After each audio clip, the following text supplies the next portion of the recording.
Hi guys, welcome to Indian iOS Guru Learning iOS app building with Swift. I am Mohit and today we will be talking about the basic operators that are available to us in Swift. So Swift supports most of the standard operators available in C and also improves capabilities of some of them. For example, the double equal to operator, which is the comparison operator, can be used to compare strings as well in Swift. So there are three broad types of operators that are available. First is the unary operators that work on a single operand. For example, the logical not, the plus plus, and the minus minus. These operators work on just one operand. We have the binary operators that work on two operands. For example, addition, subtraction, multiplication, division, and the modulo operator. And Swift also has a single ternary operator, which is the question mark colon operator. So let's look at some unary operators. Let's say, for example, let some bool equal to false. So using the unary not operator, I can say some bool. And you can see even though bool starts off as false, when I use the not operator, it is reset to true.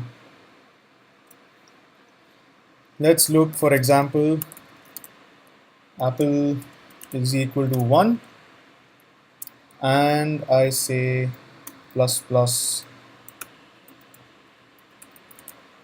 apple and it gives me 2, or I can say apple minus minus.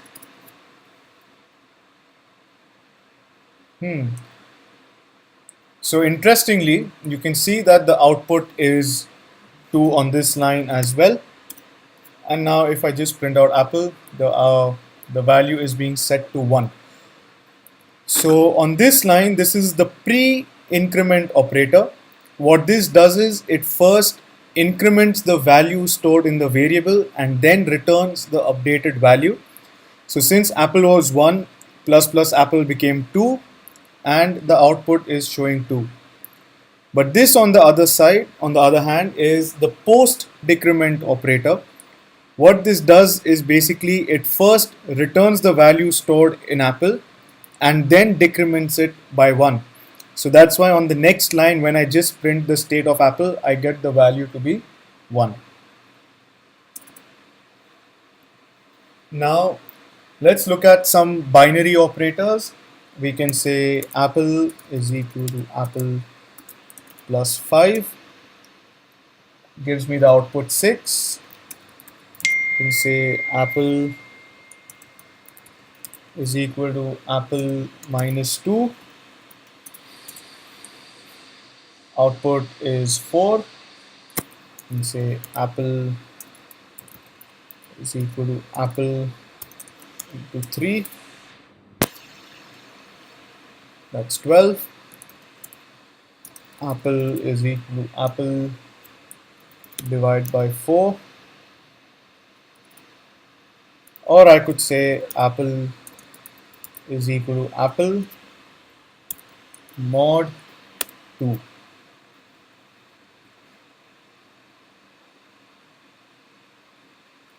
So for the percentage symbol is also known as the modulo operator, and what it does is it returns the remainder. So since apple was being set to 2, set to 3, sorry, and since 3 divided by 2 gives you the remainder 1. So the modulo operator prints the remainder. So Swift also has comparison operators, which are basically binary operators, and I can use them like apple equal to 5 and it returns false. So all comparison operators return a boolean by default. I could say if is apple not equal to 6, it says true. I can say apple greater than 2. I get false because apple is set to 1. I can say apple less than 4, says true. Apple greater than equal to 3. Okay, it needs a space, says false, and apple less than equal to 6. And I get back 2. Now, like I mentioned, the double equal to operator can also be used for strings. So let's say let name equal to Steve, and I could say name equal to Steve.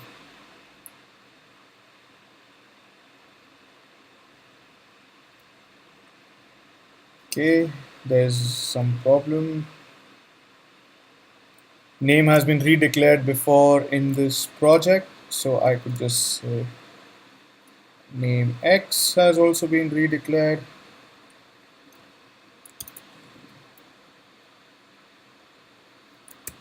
XY. So you can see it's returning false because here I have a capital S and here I have a small s. If I go and reset this to capital S, I get back true.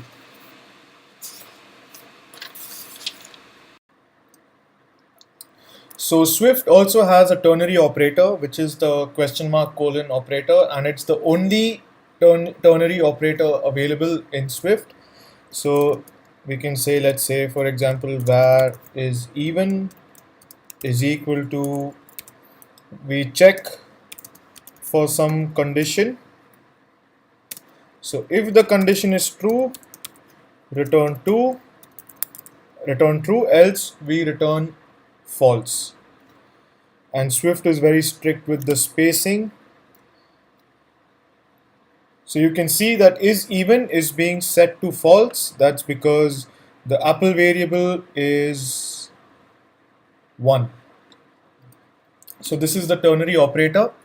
Swift also has something called the range operators, and it has two shortcuts for expressing a range of values. So the first one that we will see is the closed range operator, and it goes something like this. Let's say, for example, for current number in the range 1 dot dot dot 5, and here I can say the current number is current number. So you can see that this playground file is saying this loop was evaluated 5 times. Let's go ahead and click on this plus sign. Here we can see the output. It says current number is 1, 2, 3, 4, and 5. Along with this, we also have the half open range operator, and that is something like this. For current number in 1 dot dot and less than 5, and I'll put in the same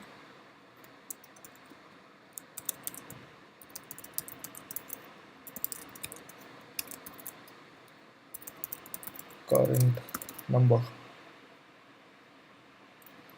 So you can see now this loop is being executed 4 times, and let's inspect the values. You can see it goes from 1, 2, 3, and 4. So 5 is not included in this range. Swift also has support for logical operators, and it has support for the 3 standard logical operators, that is the logical not, which is the exclamation mark, logical and, which is the 2 ampersand symbols, and logical or, which is the 2 pipe symbols. So we can say something like this: if not of is even, we can print ln not even. And you can see that is even is false, so the negation of false is true, and therefore our println line got executed.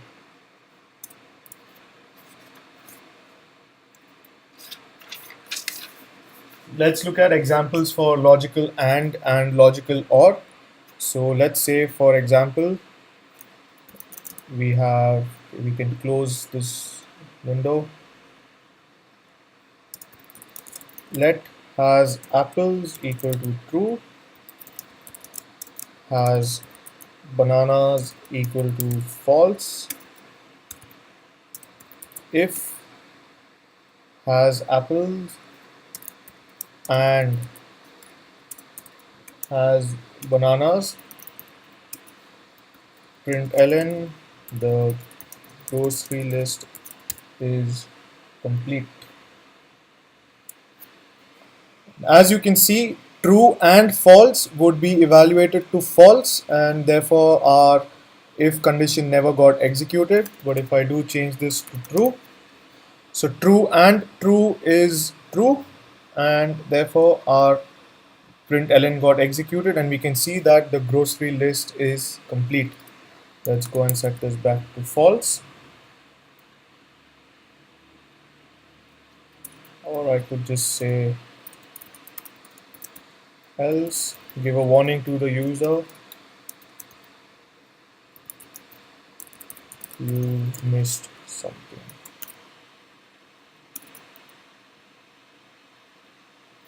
So that's how the logical AND works. And if I say if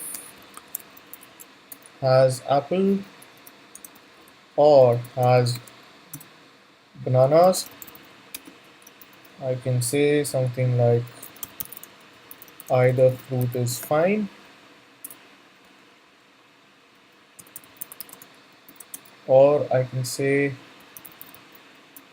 println you need at least one fruit. So you see, true or false evaluates to true, and therefore our println gets executed. If I set this to false, you will see the else gets executed now. We set this back to true. So this is the end of our third video. The code in this video will be hosted on GitHub, and the link would be put up in the description. Also come over to our website. The link is in the description for a Q&A session with me. All right, thank you.